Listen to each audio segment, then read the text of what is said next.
Hola, mi nombre es María Elena Hernández Sosa y soy residente de primer año de la especialidad de psiquiatría por el Instituto Jalisciense de Salud Mental, actualmente adscrita a lo que es el CAISAME Estancia Prolongada.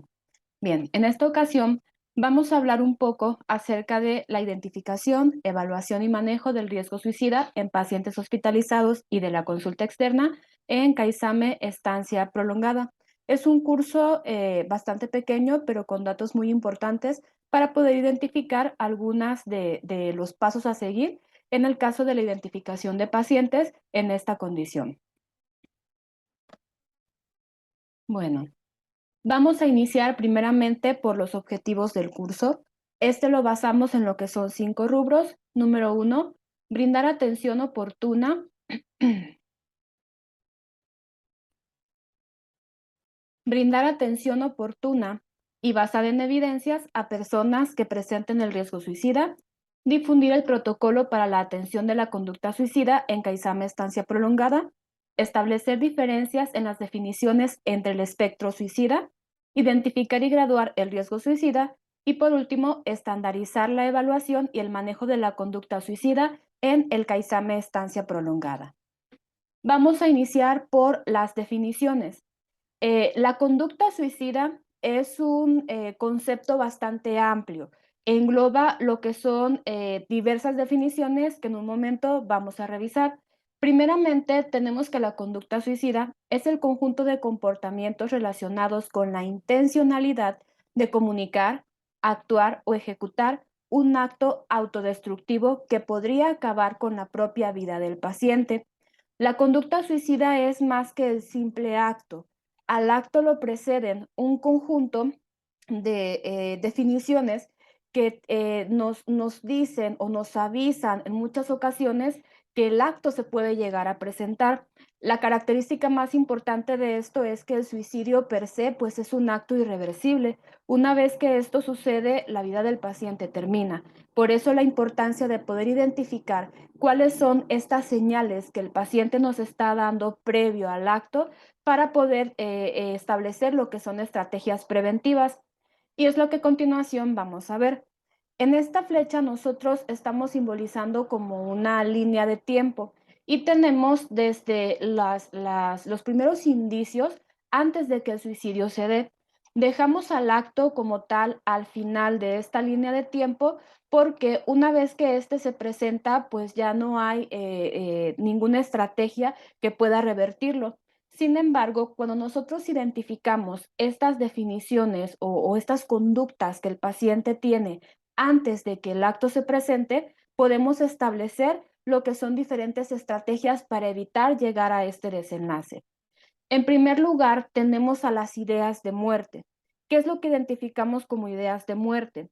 Son todos estos pensamientos que no solamente los pacientes suicidas llegan a tener en algún momento, incluso es posible que nosotros nos podamos identificar con algunas de estas ideas que se pueden llegar a presentar en momentos donde el paciente o la persona se somete a un estrés muy intenso o situaciones que se consideren bastante incómodas para el paciente, que pueden ser desde la pérdida del trabajo, la separación de la pareja, la muerte de un familiar, etcétera, etcétera. Recordemos que las situaciones que pueden llevar a que un paciente cometa el suicidio pueden ser muy variadas y dependen pues mucho del contexto de cada paciente.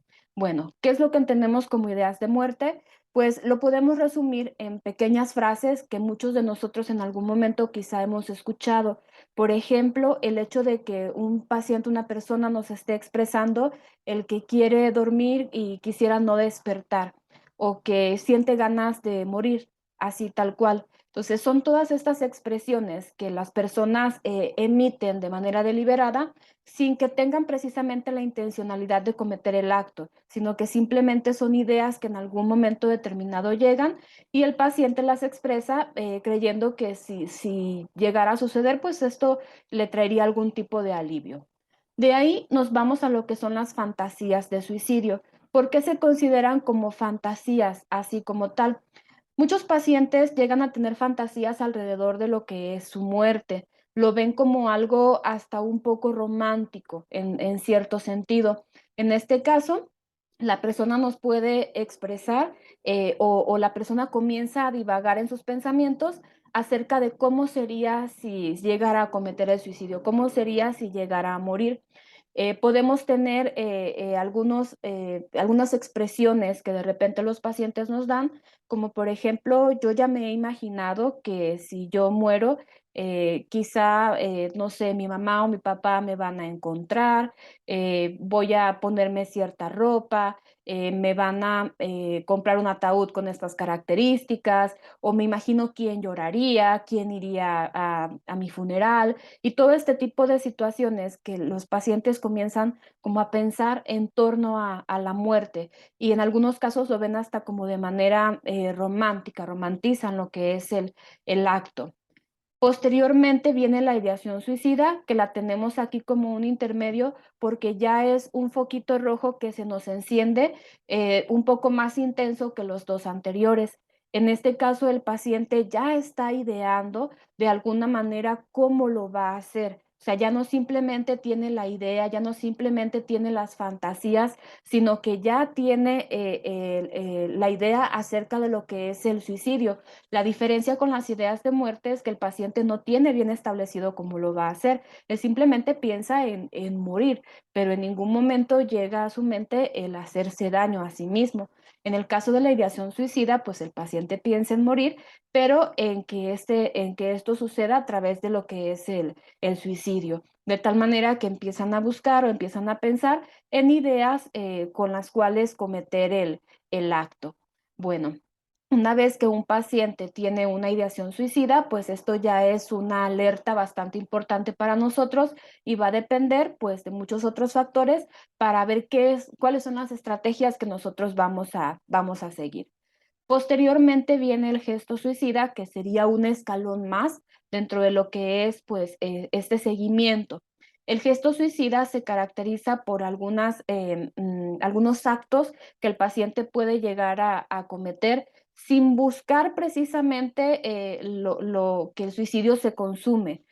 Un ejemplo muy significativo sería que el paciente realizara, por ejemplo, cortes superficiales o que el paciente llegara a tomar una cantidad pequeña, por ejemplo, de pastillas que sabe que no le van a causar la muerte como tal. Sin embargo, los gestos suicidas, pues, aunque podrían para muchos ser considerados como un tipo chantaje o algo por el estilo, necesitan de toda nuestra atención porque hay que recordar un punto importante acerca del suicidio, que pues es un acto impulsivo. Entonces, en cierto momento, un paciente puede cometer un gesto suicida, pero puede que sí tenga pues un desenlace no esperado.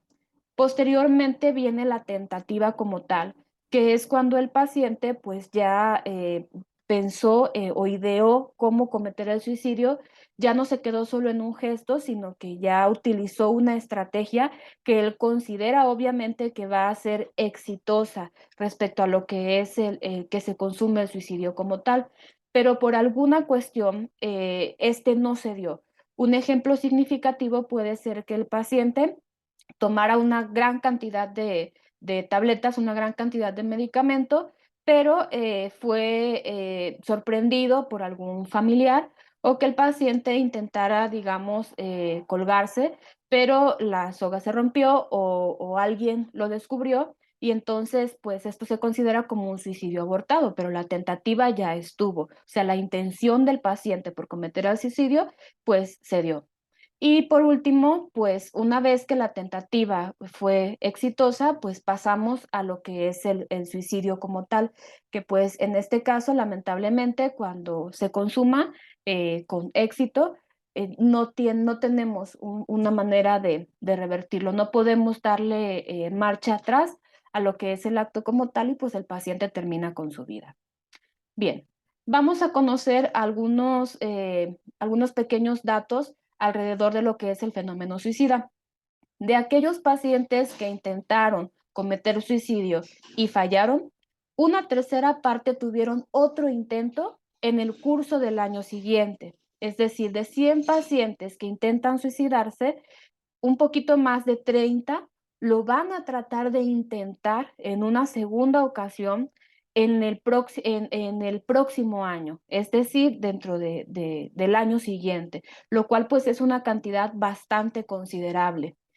La existencia de antecedentes personales de intentos suicidas en el pasado es uno de los factores de riesgo que más claramente se asocian a la posibilidad de un futuro suicidio. Entonces, hasta aquí podemos hablar de lo que son dos puntos importantes alrededor del fenómeno suicida. Número uno, pues que es un acto que lleva un alto grado de impulsividad.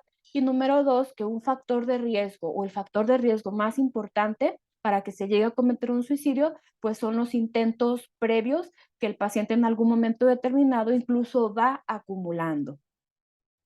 Bien, vamos a hablar sobre las estrategias o cuáles son las formas de suicidio más comunes que podemos tener en el caso de nuestro país. El ahorcamiento, sofocamiento o estrangulación es la principal causa de suicidio en México, con un total de 80.8%, seguido por el disparo con arma de fuego, con un porcentaje pues significativamente menor, un 7.7%. En este caso podemos tomar en cuenta lo que son dos conceptos. Uno, la frecuencia y otro, el grado de letalidad. No son lo mismo. En este caso, la frecuencia es la forma en la que los pacientes más lo intentan. En el caso de la letalidad, es de todas estas formas en las que más los pacientes intentan suicidarse, cuáles son las que sí se llegan a consumar. El ahorcamiento, sofocamiento o estrangulación adquiere importancia porque en nuestro país es la forma más frecuente y de alguna manera tiene un grado muy alto de letalidad. Es decir, cuando un paciente utiliza esta estrategia, la probabilidad de que ese suicidio sí tenga éxito o que sí se dé, pues es bastante alta. Es por eso que pues se lleva este porcentaje tan importante. En el caso del disparo con arma de fuego, podríamos considerar que pudiera llegar a ser más letal incluso que un ahorcamiento, pero muy pocas personas optan por esta estrategia. ¿Cuáles serían las causas? Bueno, depende mucho del contexto cultural y igual también del contexto socioeconómico. ¿Por qué? Porque, por ejemplo, cualquiera de nosotros puede ir a una ferretería, comprar unos metros de cuerda y consumar lo que es este acto. Sin embargo, pues no cualquiera de nosotros podemos disponer de un arma de fuego. Por ejemplo, en el caso de Estados Unidos, puede ser que el porcentaje de suicidios por disparo con arma de fuego sea mayor que en nuestro país por el acceso que se tiene a lo que son las mismas. Ahora, también vemos una diferencia un poco significativa con respecto a lo que es el sexo. ¿Cuáles son las estrategias que elegimos tanto los hombres como las mujeres para lo que es el acto? Por sexo, el principal método utilizado por los hombres nuevamente es el ahorcamiento, estrangulamiento o sofocación. En segundo lugar, el disparo con arma de fuego. En el caso de las mujeres es un poco diferente. Un 74.5% recurren al ahorcamiento, mientras que el disparo con arma de fuego no es tan común. En este caso, el segundo lugar se lo llevaría el envenenamiento con un 18.3%, que es una estrategia pues bastante utilizada. Bien, ahora vamos a hablar un poquito acerca de lo que son los factores de riesgo asociados al suicidio. Alrededor del fenómeno tenemos factores de riesgo, o sea, factores que predisponen a que el suicidio se pueda dar, y también tenemos factores protectores de los que vamos a hablar un poco más adelante. ¿Por qué es importante identificar estos factores de riesgo? Bueno, los podemos clasificar en dos grandes grupos: los factores de riesgo modificables y los no modificables. Los modificables son aquellos sobre los cuales nosotros podemos trabajar para evitar que se conviertan en un foco rojo, vaya, para evitar que en algún momento puedan predisponer al paciente a que el acto se cometa. Son en los que debemos poner bastante atención porque son en los que nosotros podemos actuar. En el caso de los no modificables, pues estos, si bien nosotros no podemos hacer algo para evitarlos o para cambiarlos, lo que sí podemos hacer es identificarlos y tener presente que están ahí. En algún determinado momento son predictivos del acto. Ahora, ¿cuáles son los factores de riesgo modificables? Entre ellos, la mayoría pues corresponden a lo que son trastornos mentales, principalmente el trastorno depresivo mayor, trastornos del espectro de la esquizofrenia, trastornos de ansiedad, trastornos por consumo de sustancias, que actualmente pues es un porcentaje bastante importante, los trastornos de la personalidad y obviamente padecimientos que engloben la salud física del paciente. Por ejemplo, padecimientos que afecten la salud de manera importante, diagnósticos que puedan tener un carácter de alta mortalidad, por ejemplo, que a un paciente le den el diagnóstico de un cáncer terminal o algo por el estilo. Ahora, ¿cuáles son los factores no modificables? Número uno, la heredabilidad. El suicidio se hereda, la probabilidad de que un paciente tenga una predisposición al suicidio se hereda, sí. Es por eso que cuando los pacientes acuden a consulta y nosotros identificamos que estamos enfrentándonos ante lo que es un fenómeno suicida, pues en los antecedentes heredofamiliares preguntamos con todos los pacientes si alguien más en la familia ha cometido suicidio. Entonces, por eso, pues es un factor a tomar en cuenta. El sexo, en este caso, ser hombre. ¿Por qué ser hombre es un factor que puede predisponer a cometer el acto suicida? Bueno, esto puede asociarse, por ejemplo, en nuestro país, con lo que es parte de nuestra cultura de crianza. En México, por ejemplo, pues la cultura de crianza todavía es muy patriarcal, es muy machista. Entonces, eso que es de que nos habla, no siempre el machismo como tal le trae al hombre beneficios. Podríamos pensar que es así, pero pues no siempre. Un ejemplo muy significativo es el hecho de que cuando nosotros somos niños, a las niñas sí se nos permite llorar y expresar nuestras emociones de manera más abierta, a diferencia de los niños.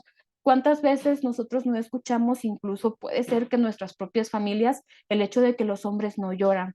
Entonces, muchos pacientes, hombres, crecen con la idea de que ellos no tienen derecho o no pueden expresar el hecho de que se sientan tristes, el hecho de que tengan, por ejemplo, un trastorno de ansiedad o algo por el estilo, porque es sinónimo de debilidad.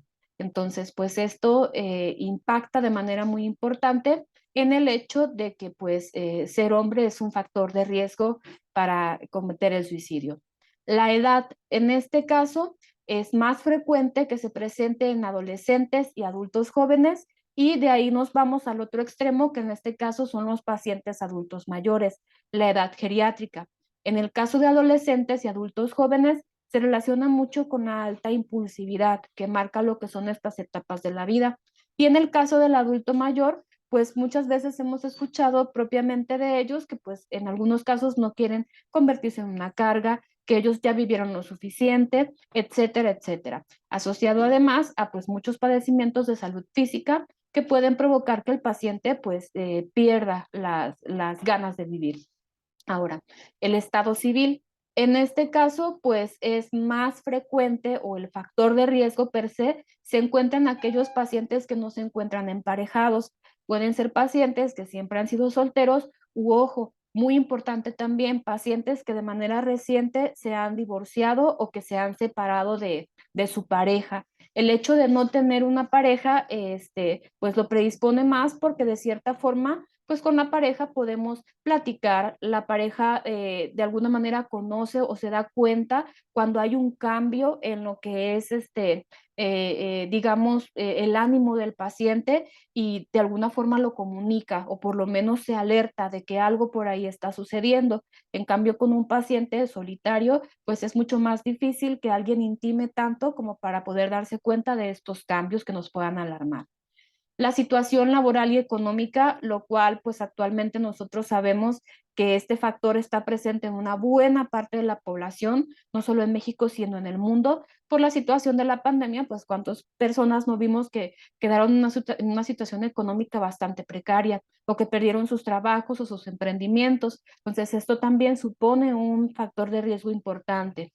Las creencias religiosas, ojo, las creencias religiosas las vamos a ver tanto como factores de riesgo como también como factores protectores. En este caso, como factores de riesgo, en nuestro país no es tan frecuente. Las creencias religiosas se asocian más a ciertas religiones, como por ejemplo algunas religiones del Medio Oriente, donde es considerado que cuando un paciente comete un acto suicida con la intención de cuidar, digamos, las cuestiones que tienen que ver con la religión, por ejemplo, estas personas que hacen actos suicidas poniéndose bombas en el cuerpo y explotando frente a lo que son los infieles, etcétera, etcétera.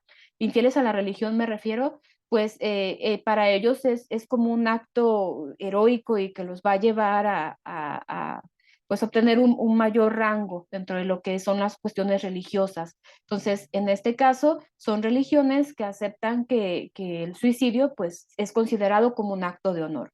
En nuestro país, pues esto no es tan frecuente, un poco más adelante vamos a ver por qué. Y por último, pues el factor de riesgo más importante que ya habíamos visto, que es una conducta suicida previa. Bien, ahora nos vamos con los factores protectores. Los factores protectores son aquellos de los que nosotros podemos echar mano, pues porque estos hacen que nuestro paciente pues tenga como un mayor sostén para evitar que el acto se dé. Los factores protectores los vamos a dividir en dos grupos, los personales que son propios del paciente y los sociales o ambientales. Entre los factores personales, ¿cuáles tenemos?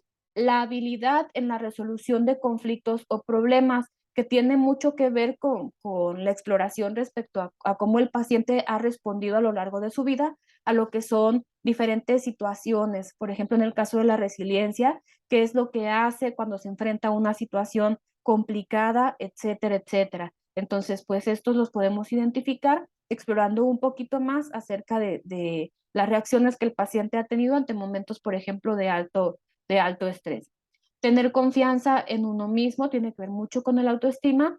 Habilidad para relaciones sociales e interpersonales. Obviamente no es lo mismo un paciente que es muy introvertido, que normalmente no expresa sus emociones con nadie, a un paciente que logra establecer relaciones sociales pues bastante, bastante amplias, que tiene muchos conocidos y que en determinado momento pueda llegar a expresarle lo que es el fenómeno suicida, la ideación, las ideas de muerte, etcétera, etcétera, a alguno de sus conocidos. Ojo, no siempre es así, pero bueno, puede considerarse como un factor protector. La flexibilidad cognitiva, es decir, la capacidad que el paciente puede tener para aceptar lo que son nuevas condiciones. Y por último, el tener hijos. El tener hijos es un factor protector, pero siempre y cuando pues los hijos sean pequeños, es decir, que el paciente sienta como que ellos lo necesitan. Muchas veces en la consulta hemos escuchado la famosa frase de si yo no me he matado es porque mis hijos me necesitan, de otra forma ya no estuviera aquí. Entonces, esa es un factor protector. Cuando ellos ya son grandes, pues ya como tal no cuenta porque incluso los mismos pacientes expresan, pues es que ya mis hijos son grandes, ya no me necesitan, al contrario, yo puedo ser una carga para ellos. Entonces, tener hijos siempre y cuando los hijos pues sean pequeños. Ahora, nos vamos con los factores sociales o ambientales. En este caso, pues tenemos en la lista, en primer lugar, el apoyo familiar y social, no solo la existencia del mismo, sino también la calidad y fuerza. Ojo con esto. Nosotros en nuestro hospital podemos darnos cuenta de que no basta con que el paciente tenga una familia o un apoyo social, sino que este debe ser de buena calidad y debe estar fortalecido. ¿En cuántas ocasiones no hemos visto que pacientes son llevados a la consulta por su familia, pero con la intención de que se queden ahí por un tiempo indeterminado? Entonces, pues obviamente que no basta con que el paciente tenga una familia, sino que ésta debe estar dispuesta a apoyar. La integración social, el hecho de que el paciente pertenezca a un grupo de lo que sea, ya sea, por ejemplo, que pertenezca, no sé, a un grupo de alcohólicos anónimos, que pertenezca a un grupo religioso, que se sienta parte de, o sea, que sienta como que en cierto lugar es necesario, pues obviamente que esto también puede ser considerado un factor protector. Las creencias o prácticas religiosas, como les comentaba hace un momento, hay religiones que ven al suicidio como un acto de honor, pero hay religiones que ven al suicidio como un pecado. Entonces, en muchas ocasiones los pacientes expresan que ellos, pues, aunque sientan muchas ganas de morir, No lo hacen porque eso es pecado y entonces eso los llevaría al infierno. Entonces, de alguna manera, que el paciente sea practicante religioso, sus creencias pueden ser considerados un factor protector. En este caso, nosotros no tendríamos por qué inculcar la religión en el paciente. O sea, no quiere decir que si me llega un paciente con ideación suicida, por ejemplo, bueno, sí, con la ideación, yo le tenga que hablar de la religión como tal. No, sino que si yo identifico que mi paciente pues es practicante, saber que eso o tratar de esa manera como de persuadir un poco acerca de lo que su religión significa y el contexto que tiene respecto a lo que es la ideación. Adoptar valores culturales y por último, pues el tratamiento integral, permanente y a largo plazo en aquellos pacientes con trastornos mentales, con enfermedad física o con abuso de sustancias, principalmente el alcohol. ¿Por qué hacemos mucho énfasis en el alcohol? Porque hay que recordar que ya habíamos dicho entre los puntos importantes del suicidio, pues que este es un acto impulsivo y no reversible. Y una vez que el paciente hace consumo de alcohol, ocurre un efecto de desinhibición. Entonces, ¿esto qué provoca? Que un paciente que probablemente ya lo había ideado, al consumir alcohol se desinhiba y pueda llegar a intentarlo. Bien, ahora vamos a trabajar un poco con lo que es la identificación del fenómeno suicida. Otro punto muy importante acerca del fenómeno suicida, aparte de los previos que ya habíamos comentado, es el hecho de que en un porcentaje de estos pacientes, así nosotros llevemos a cabo una identificación bastante importante, de que nosotros establezcamos todas estas definiciones, llevemos a cabo estrategias, identifiquemos factores protectores, factores de riesgo, etcétera, etcétera, trabajemos en los mismos. Lamentablemente, en un porcentaje de estos pacientes, estas estrategias no van a funcionar. Entonces, hay pacientes que sí pueden llegar a comunicar la intencionalidad y pacientes que no lo van a hacer, en los cuales era prácticamente imposible identificar que el paciente estuviera dentro de lo que es un fenómeno suicida. Hay pacientes que lo pueden expresar muchísimas veces y no cometerlo también, y pacientes que lo pueden expresar muchas veces y sí hacerlo. Entonces, pues no podemos predecir a ciencia cierta o en un 100% si el paciente va a cometer el acto o no.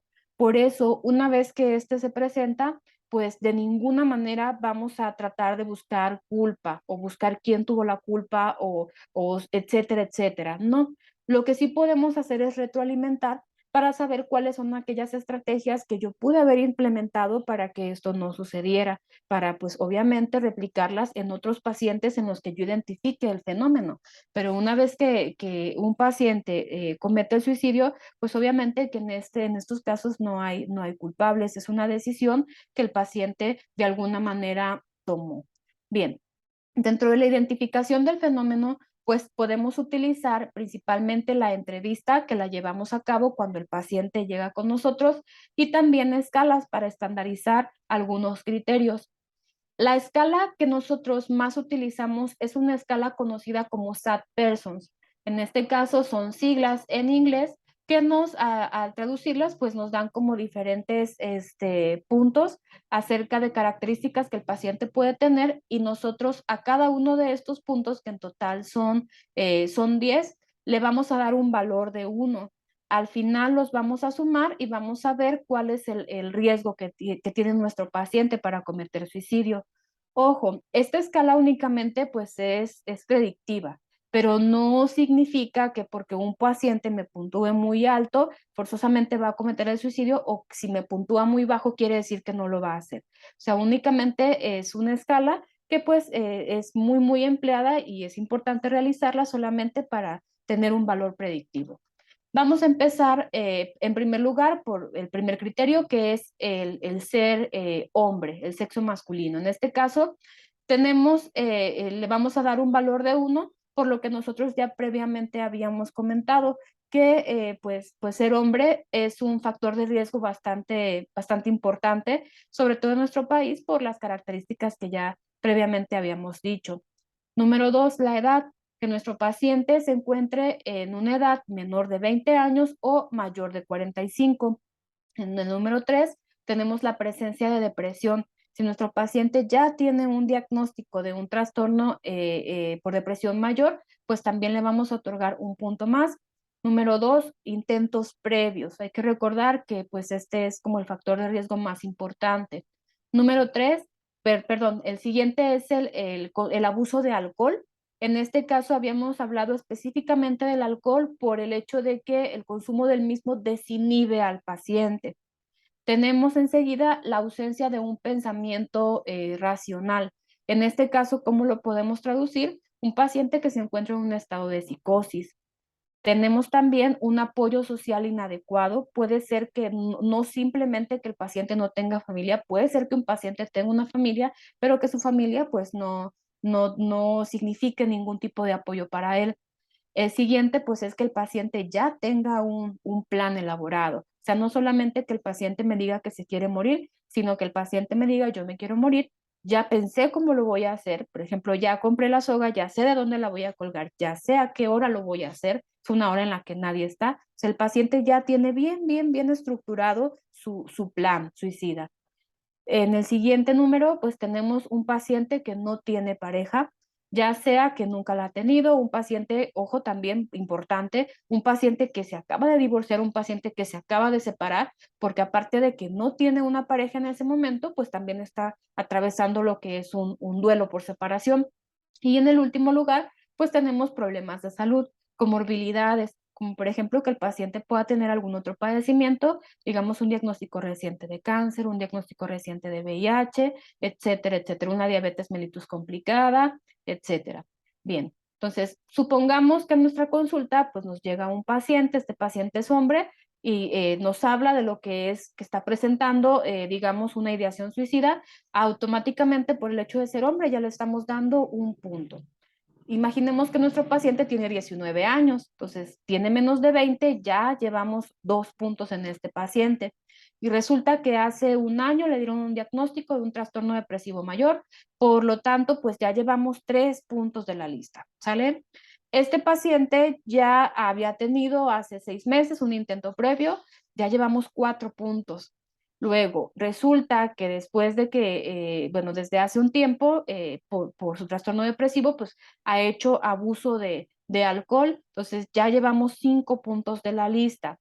Puede ser que nuestro paciente no esté en un estado de psicosis, pero puede ser que nuestro paciente no tenga un apoyo social inadecuado. Vamos a suponer que pues su familia no se hace cargo, el paciente incluso llega solo a la consulta, entonces ya tenemos otro punto más. Hasta aquí vamos sumando 1, 2, 3, 4, 5, 6 puntos. Al momento de nosotros interrogar al paciente sobre lo que es su plan, pues el paciente no tiene un plan elaborado, simplemente me dice que pues, se quiere morir, pero no ha pensado en cómo hacerlo. Entonces, en este caso no le sumamos, pero resulta que mi paciente pues acaba de romper recientemente la relación con su novia. Entonces, ¿qué es lo que tenemos? Pues tenemos un punto más y pues mi paciente pues no tiene grandes problemas de salud. Entonces sumamos un total de 7 puntos.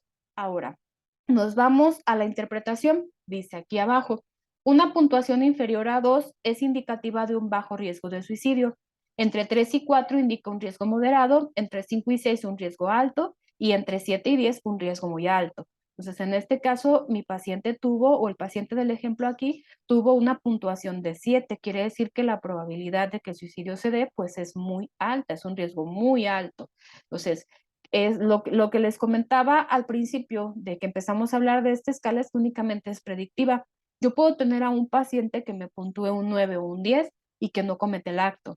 Puedo tener a un paciente que me puntúe un 3, que me puntúe un 2 y que sí suceda, ¿sale? Entonces, ustedes dirán, entonces, ¿para qué sirve esto? Bueno, pues porque de alguna manera es parte de las estrategias o de los estándares que tenemos que realizar en nuestras historias clínicas, pues porque es incluso legalmente a nosotros nos sirve como un factor protector. Sale el hecho de que llegó un paciente conmigo, me habló de la ideación, me habló del fenómeno suicida, pero pues al momento de yo hacer la predicción del mismo, pues me puntuó muy bajo, o sea, no identifiqué muchos factores de riesgo. si en determinado momento el paciente comete el suicidio, pues yo de alguna manera en su expediente dejé asentado que en el momento en el que yo lo vi, pues el riesgo que consideré fue muy bajo y en ese momento pues quizá no consideré necesaria la hospitalización, ¿sale? Entonces ese pues punto es importante tomarlo en cuenta. Bien, ahora nos vamos con lo que son los algoritmos generales para lo que es la identificación del protocolo en el seguimiento de estos pacientes. Aquí tenemos el inicio, cuáles son los puntos a considerar. El paciente o sus familiares reportan el riesgo de manera espontánea. Personal clínico realiza entrevista y evaluación de protocolo del paciente. El descubrimiento incidental del gesto suicida o el protocolo para la contención terapéutica en el manejo de situaciones de riesgo en caso de estancia prolongada. Ya sea que se hubiera identificado el fenómeno por alguno de estos 4 puntos, pues aquí tenemos a nuestro paciente ya dentro de lo que es el identificado con riesgo suicida. Entonces, ¿cuáles son las preguntas o cuál es el seguimiento que nosotros vamos a hacer? ¿Ha tratado de lastimarse a sí mismo? ¿Ideas relacionadas con suicidarse durante la última semana pasada? ¿Ha tratado de lesionarse a sí mismo en el pasado? ¿Le ha sucedido algo muy estresante en las últimas semanas? En caso de que el paciente nos niegue todo lo anterior, continuamos con la entrevista o un manejo convencional y hasta ahí llegamos. Quiere decir que no tiene pues grandes factores de riesgo. Si el paciente nos comenta que sí a cualquiera de las anteriores, ¿a qué es lo que procedemos? Procedemos a lo que es la evaluación del riesgo. En este caso, vamos con la escala SAT-Pearsons. Una vez que nosotros ya puntuamos y semaforizamos a nuestro paciente, ¿qué es lo que hacemos? Evaluación de los factores, tanto protectores como factores de riesgo. En este caso, evaluar si el paciente cuenta con una buena red de apoyo, la funcionalidad respetada, que el paciente no consuma sustancias tóxicas o la contención adecuada. Y una vez que ya evaluamos lo anterior, vamos a determinar cuáles son las recomendaciones o cuáles son los puntos a seguir. En este caso, si yo identifico que mi paciente tiene o está dentro del fenómeno suicida y aparte tiene factores o carece más bien de factores protectores psicosociales, yo puedo en determinado momento pues evaluar y decidir que este paciente se tiene que internar para evitar que el acto se lleve a cabo. En el caso de que yo identifique un paciente que me puntúa abajo y que cuenta con buenos factores protectores psicosociales, podemos determinar que el paciente lleve a cabo un tratamiento de manera ambulatoria, obviamente con una vigilancia estrecha y bajo las recomendaciones internacionales respecto al seguimiento de estos pacientes. Bien, ¿cuáles son los procedimientos técnicos para la intervención de pacientes con conducta suicida? En este caso, se describen lo que son las actividades propiamente del personal de enfermería. Aquí tenemos una lista del mismo. Número 1, saludar al usuario, presentándose ante él, proponiéndole confianza y con actitud de brindarle apoyo. Estamos hablando de un escenario en el cual ustedes están identificando el fenómeno suicida dentro de lo que son los pacientes hospitalizados, es decir, en el área de hospital. Entonces, si en determinado momento ustedes escuchan o el paciente se acerca y les comenta que tiene ideas de muerte, determinamos un gesto suicida, el paciente nos habla de lo que es una ideación suicida, de fantasías de muerte, etcétera, etcétera. Entonces, estas son las estrategias a seguir. En este caso, pues el saludarlo, el presentarlo, de repente puede estar de más porque yo sé que ustedes conocen a todos sus pacientes y sus pacientes también los conocen a ustedes. Pero bueno, brindarle a él o reflejar la actitud de brindarle apoyo, eso sí puede ser un punto bastante importante a considerar. Número 2, reconocer la conducta suicida con base en todos los conceptos que ya previamente habíamos hablado. Considerar en serio todas las amenazas de suicidio del paciente e informar de ellas inmediatamente. Este punto es muy importante porque aunque hay pacientes que en muchas ocasiones expresan amenazas de suicidio y de repente podemos decir, pues, o sea, se quiere suicidar 4 o 5 veces a la semana. Entonces, en algún momento como que llegamos a desensibilizarnos en este punto y ya lo consideramos como algo no importante o como algo rutinario. Entonces, no debe ser así. Cualquier amenaza debe ser tomada pues con mucha seriedad y sobre todo informar de la misma. Así nos lo diga muchas veces. Aproximarse al usuario con tranquilidad, de un modo no amenazador y hablar en un tono de voz suave y uniforme como si estuviéramos intentando tranquilizar a un niño pequeño que está asustado, que está llorando. Entonces, de tal manera que él considere que no somos una amenaza, sino que tenga la suficiente confianza como para acercarse a nosotros y hablarnos o expresarnos de manera más concreta, pues su idea acerca de la conducta suicida. Estimular al paciente a verbalizar sus sentimientos. ¿Cómo te sientes? ¿Por qué me comentas que quieres morir? ¿Pasó algo? Etcétera, etcétera. Que el paciente nos hable acerca de lo que ha estado pensando en estos últimos días. Hay factores que incrementan el riesgo de suicidio y hay que tomarlos en cuenta, como por ejemplo la edad avanzada, la viudez, la separación y la soltería. La pérdida de un ser querido o el fracaso de una relación de pareja, el desempleo, la disfunción familiar. ¿Cuántos pacientes no tenemos hospitalizados que cumplen con muchos de estos criterios? Pues hay que tomarlos en cuenta en el caso de que un paciente nos exprese la conducta suicida. La presencia de ideas elaboradas de suicidio tiene mayor riesgo. La autoculpa, los intentos previos de suicidio y el rechazo a lo que es la ayuda profesional. Informar al jefe o supervisor inmediato y solicitar la valoración por el médico adscrito si es en el turno matutino y al médico de guardia en otros turnos al detectar una conducta suicida. En todo momento hay que informarlo. Eso es muy importante por parte del personal de enfermería y en el caso de nosotros o en el caso de los médicos adscritos, pues acudir al área a valorar para saber qué es lo que está sucediendo. Legalmente, pues en el momento en el que el personal de enfermería informa, en ese momento, pues ustedes, si se sigue todo el protocolo en las notas, etcétera, etcétera, ya están protegidos porque el informe ya se dio. Ahora le toca al siguiente escalón, pues continuar con lo que es el protocolo.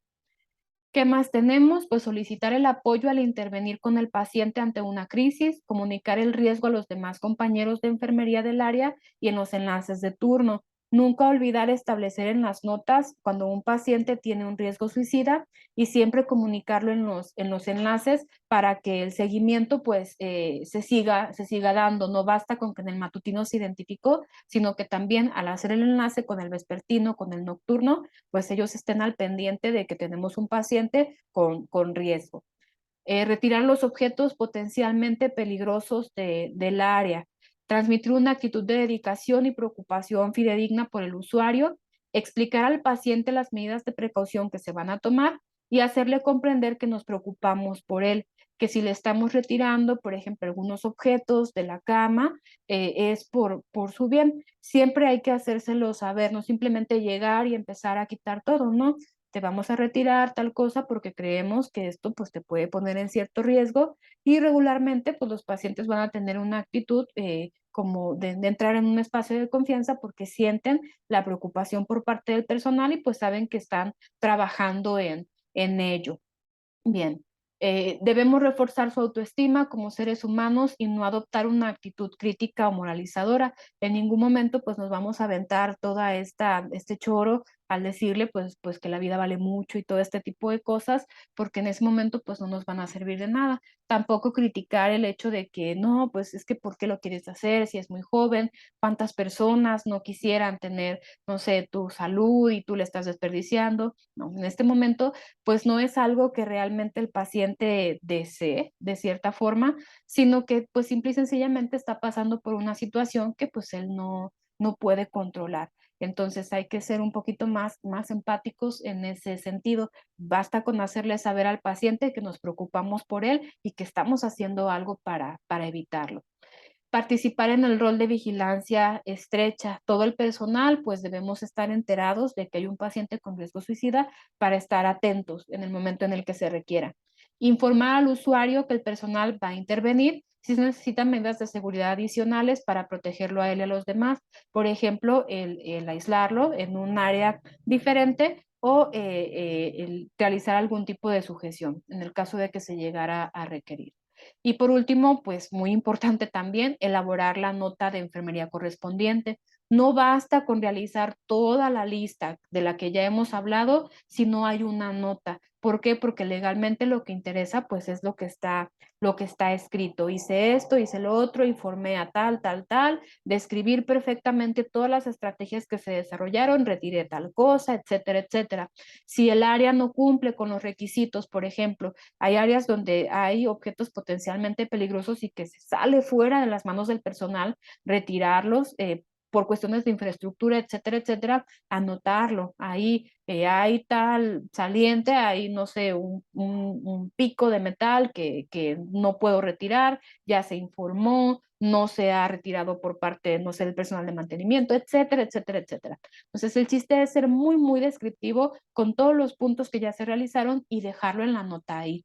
Si yo los realicé, pero no tengo la nota, es como si no hubiera hecho nada. Entonces, legalmente, pues eso no tiene ningún tipo de validez. Bien.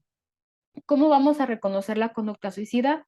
Pues en muchas ocasiones por frases que los pacientes nos van a expresar, que son bastante conocidas: no hago nada en esta vida, la vida no vale la pena, quiero morirme, para vivir de esta manera, pues mejor estar muerto, pronto aliviaré mi sufrimiento, ya no quiero ser una carga, y todo este conjunto de frases que en muchas ocasiones hemos escuchado en las estancias. Entonces, todo esto pues nos debe alertar para acercarnos con el paciente y ver qué es lo que está sucediendo. Cuando los pacientes realizan comentarios acerca de su insatisfacción y poca voluntad para vivir, amenazan o comentan explícitamente el plan suicida y adquieren de forma repentina útiles que puedan ayudar en lo que es el suicidio. Muchos pacientes o algunos pacientes pueden llegar a acumular, por ejemplo, medicamentos al momento de las tomas. Si no nos cercioramos de que el paciente sí deglutió la tableta, la puede guardar e irlas acumulando para en determinado momento ingerirlas todas de una. Entonces, todo esto pues son puntos que debemos empezar a reconocer para evitarlo. En este caso, ¿cuál es el diagnóstico enfermero que se va a establecer en las notas? Pues el riesgo suicida. Bien, en el reconocimiento, ¿qué es lo que vamos a hacer? Ayudar al paciente a identificar las situaciones y los sentimientos que puedan provocar la autolesión. Animar al paciente a que hable el personal cuando surge el impulso de autolesionarse. Hacerle saber que estamos ahí pues para escucharlos. Retirar los objetos potencialmente peligrosos, adoptar medidas de seguridad en el entorno del paciente, como cuáles objetos, medicamentos, productos de limpieza, objetos punzocortantes, buscar de manera exhaustiva en la cama del paciente y alrededor objetos que pudieran ser escondidos o resguardados. Sabemos que esto es muy difícil porque hay pacientes que de alguna manera se las ingenian y cuando encontramos algo por ahí nos sorprendemos porque no sabemos en qué momento los tomó. Entonces sí hay que ser la revisión debe ser muy exhaustiva. No debemos olvidar que en el hospital el paciente puede tener a su alcance múltiples objetos potencialmente peligrosos. Hacer inspecciones del mobiliario que este no esté roto, de las ventanas, de las regaderas, reportar a supervisión si hay un riesgo potencial. En el caso del personal de enfermería es muy importante hacerlo y en el caso de que no se obtenga una respuesta ante este reporte, hay que seguirlo corroborando en las notas. Se realizó un reporte por una ventana rota que tiene vidrios salientes, es un ejemplo, y ya se realizó el reporte a supervisión. En el siguiente turno o al terminar el turno no vino nadie, o sea, se hizo el reporte a tal hora, hasta este término de turno, nadie ha venido a atenderlo, ¿sale? Y dejar el comunicado al enlace para que el enlace igual, si es necesario volver a hacer el reporte y al término del turno volver a anotar ahí que no se ha atendido. Entonces, eso nos está hablando de que nosotros identificamos, pero que pues ya quien tiene que hacer la otra parte en este momento no lo ha hecho. Bien, estar atentos ante cualquier posible cambio de actitud por parte del paciente, cambios súbitos de humor, conversaciones sobre la muerte, ya sea con nosotros o con otros pacientes, o estar menos comunicativo. Los pacientes suelen aislarse un poco. El paciente que estando previamente angustiado, de forma repentina ya no lo está. Entonces muchos pacientes tienen como esta característica, se muestran muy angustiados ciertos días y de repente un día pues ya andan como si nada, hay un cambio de humor bastante importante. Puede ser que el paciente disminuya su ansiedad porque ya tiene un plan bien establecido, porque ya decidió que lo va a hacer, ya está muy convencido, ya tiene todo bien, bien planeado, en qué lugar, a qué hora, con qué lo va a cometer, y pues ya eso como que disminuye un poco su ansiedad y por eso vemos este cambio tan drástico. Entonces, cuando notemos estos cambios drásticos, pacientes que constantemente nos están diciendo que se quieren suicidar y que de repente ya un buen día no nos dicen nada y nos notamos como más tranquilos, pues eso debe encender un foquito de alarma en nosotros. Participar en los roles de vigilancia estrecha. Es preciso supervisar la conducta del paciente hasta que su nivel de autocontrol sea el adecuado.